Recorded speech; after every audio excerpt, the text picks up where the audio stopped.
As Storm Gerrit swept through the country, damage was forecast. What the absolute... But in a corner of Manchester, they got more than they expected.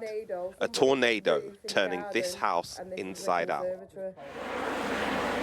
and ripping the roofs off other properties in Stalybridge.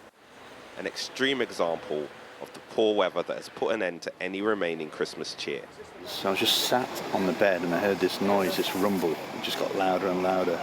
And it was literally just 30 seconds of mayhem, and I just, at the end of it, I just opened the blinds and just caught the tail end of wheelie bins going down the street.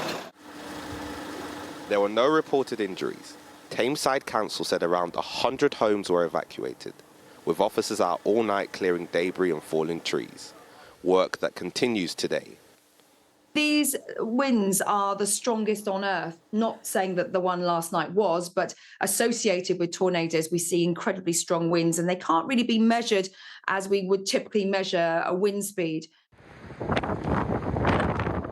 Yesterday, Police Scotland declared a major incident in the Highlands on the A9, with snowfall bringing miles of vehicles to a standstill.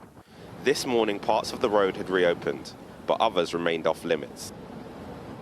In Fife, roads were turned into rivers as a waterway burst its banks, flooding that meant people had to be rescued from their homes overnight.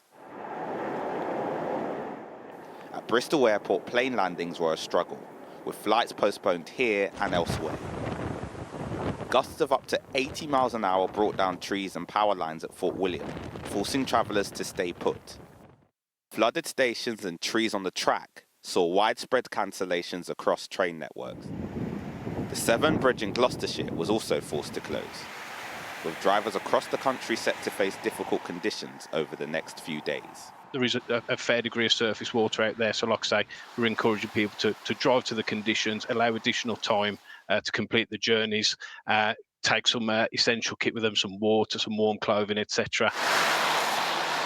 People are often warned against travel in conditions like this, but for some it will be unavoidable, making this a damp end to a usually cheerful time of year. Shingi Marike, Sky News, Richmond in North Yorkshire.